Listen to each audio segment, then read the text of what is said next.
అందరికీ మన ప్రభువును రక్షకుడైన యేసుక్రీస్తు వారి పేరట ప్రేమపూర్వకమైనటువంటి ప్రత్యేకమైన వందనాలండి. ప్రియులారా, మన జీవితంలో మనం సొంతగా ఆలోచించి పరీక్షించి వాక్యానుసారంగా తీసుకునే నిర్ణయాల కంటే కూడా చుట్టూ ఉన్న సమాజాన్ని చూసి, సమాజం వెళ్తున్నటువంటి విధానాలు చూసి తెలుసుకునేవే, నేర్చుకునేవే చాలా ఎక్కువగా ఉంటాయి. కానీ దేవుడు మనల్ని అలా ఉండమని ఎక్కడా చెప్పలేదండి.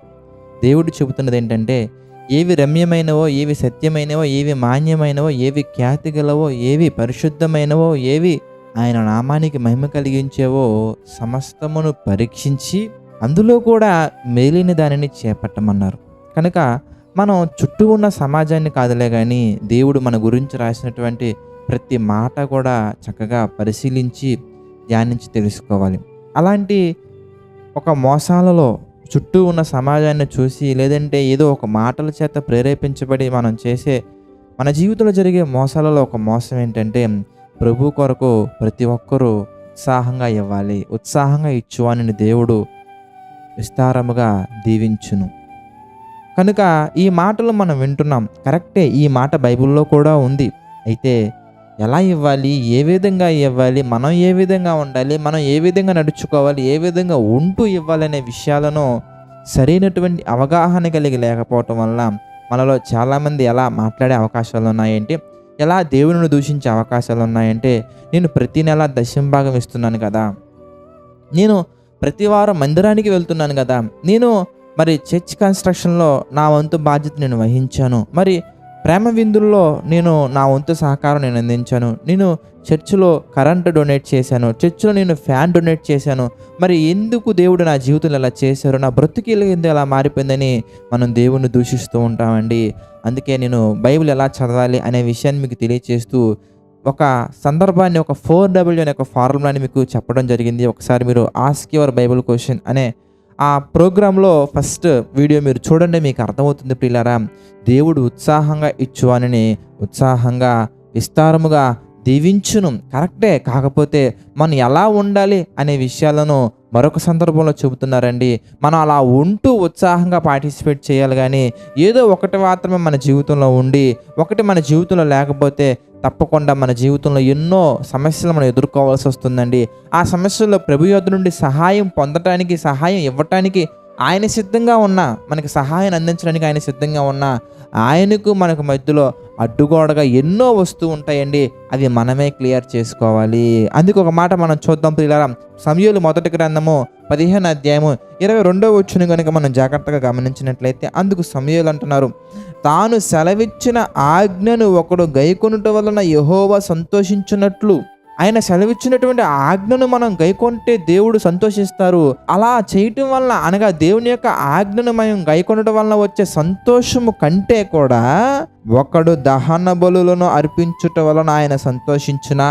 జస్ట్ థింక్, 1,00,000 రూపాయలు ఇచ్చావు, 1,00,00,000 రూపాయలు ఇచ్చావు, 10 కోట్లు ఇచ్చావు, లేదంటే ప్రతి వారం మందిరానికి ఏదో ఒకటి డొనేట్ చేస్తూనే ఉన్నావు, కానీ మన జీవితంలో దేవుడు చెప్పిన ప్రతి విషయంలో మనం ఫెయిల్యూర్ అవుతూ ఉంటే, ప్రతి ఆజ్ఞ విషయంలో మనం ఫెయిల్యూర్ అవుతూ ఉంటే, ఆజ్ఞ అతిక్రమమే పాపము. మనం ఒక పాపిగా ఉంటూ మన జీవితంలో దేవుని యొక్క దీవెనలు పొందుకోకుండా మనమే అడ్డుగోడలు నిర్మించుకుంటూ ఎంత చేసినా ఏం ఉపయోగం అండి. అందుకంటున్నారు, మీరు చూడండి, ఆలోచించుము, బలులు అర్పించుట కంటే ఆజ్ఞను గైకొనుటయు, పొట్టేళ్ల కొవ్వు అర్పించుట కంటే మాట వినుటయు శ్రేష్టము. ఏది శ్రేష్టమైనదయ్యా అంటే, దేవుని యొక్క మాట వినడం అనేది చాలా శ్రేష్టమైనటువంటిదండి. 10 లక్షలు ఇవ్వటం కాదు ప్రియులారా, లక్షణంగా దేవుడు కోరుకున్నట్టుగా మన జీవితాన్ని మనం కట్టుకుంటూ మనం ఆఫరింగ్స్ ఇవ్వటం అనేది చాలా ముఖ్యమైనది. నీవిచ్చే ఆఫరింగ్స్ కంటే కూడా నీ మనస్సు ఆయనకి చాలా ముఖ్యమైనది. ఇచ్చే బలుల కంటే కూడా బలహీనతలలో నువ్వు పడిపోకుండా బలంగా నిలబడడం ఆయనకు కావాలండి. కనుక ప్రియులారా, ఆయన యొక్క వాక్యం సెలవిస్తుంది, మనం ఎలా ఉండాలంటే ఆయన మాట వినగలగాలి, ఆయన ఆజ్ఞలు గైకొనగలగాలి, ఆయన చెప్పిన ప్రతి మాట మన జీవితంలో మనం చూపించగలగాలి. సామెతల గ్రంథం 15వ అధ్యాయం 29వ వచనం మనం చూస్తే, భక్తిహీనులకు ఆయన దూరస్తుడు. చక్కగా ఉందండి.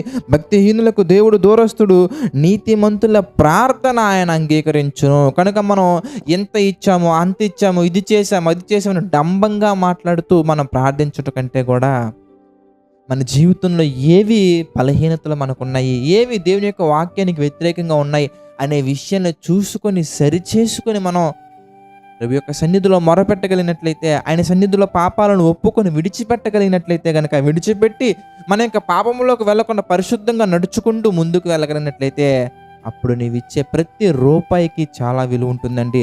రూపాయి కంటే కూడా రూపాంతరం చెందాలి. నీ యొక్క జీవితం రూపాంతరం చెందాలి. ఎలా రూపాంతరం చెందాలి అంటే, దేవుడు చెప్పిన విధంగా రూపాంతరం చెందాలి.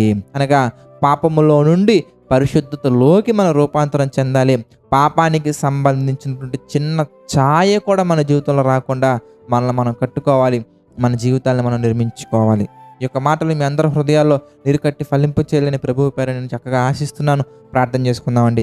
దయగల తండ్రి, ప్రేమగల దేవ, పరిశుద్ధుడ, సకల ఆశీర్వాదములకు కారణభూతులైన తండ్రి, ఎన్నో విషయాలు మాకు తెలియజేసి మీ చిత్త ప్రకారంగా నడిపిస్తూ బలపరుస్తూ ముందుకు తీసుకెళ్తున్నందుకు కృతజ్ఞతలు తండ్రి. ఈ డైలీ డివోషన్ ద్వారా తండ్రి ఎంతోమంది జీవితాల్లో ఎంతో మార్పు తీసుకొస్తున్నందుకు మేము ఎంతగానో తండ్రి సంతోషిస్తున్నాం ప్రభువా. తండ్రి, మా అందరి జీవితాల్లో ఎంత గొప్ప ఆనందాన్ని నింపుతూ తండ్రి, దీనులము, అల్పులము, బలహీనులమైన మమ్మల్ని మా తండ్రి ఎన్నుకొని బలవంతులుగా తీర్చిదిద్ది తండ్రి మీ యొక్క సేవ కొరకు వాడుకుంటున్నందుకు కృతజ్ఞతాస్తుతులు చెల్లించుకుంటున్నాం తండ్రి. ఈ డైలీ డివోషన్ మేకింగ్లో తండ్రి, ఈ జేసీ చర్చి పరిచర్యలు తండ్రి, ఎంతమంది అయితే సహకారం నిలబడుతున్నారో సహకారం నిలబడిన ప్రతి ఒక్కరిని మీరు జ్ఞాపకం చేసుకునే ప్రతి ఒక్కరి కుటుంబాలను మీరు దీవించండి, ఆశీర్వదించండి, బలపరచండి తండ్రి. దేవ, ఆర్థిక, ఆరోగ్య, మానసిక సమస్యలు కృంగిన ప్రతి ఒక్కరిని జ్ఞాపకం చేసుకుని తండ్రి, ప్రతి ఒక్కరికి మీ కృపతోడుగా ఉంచి నడిపించండి, సహాయం చేయండి. కృంగిన వారి హృదయాలను మాత్రం బలపరచండి, లేవనెత్తండి, స్థిరపరచండి తండ్రి.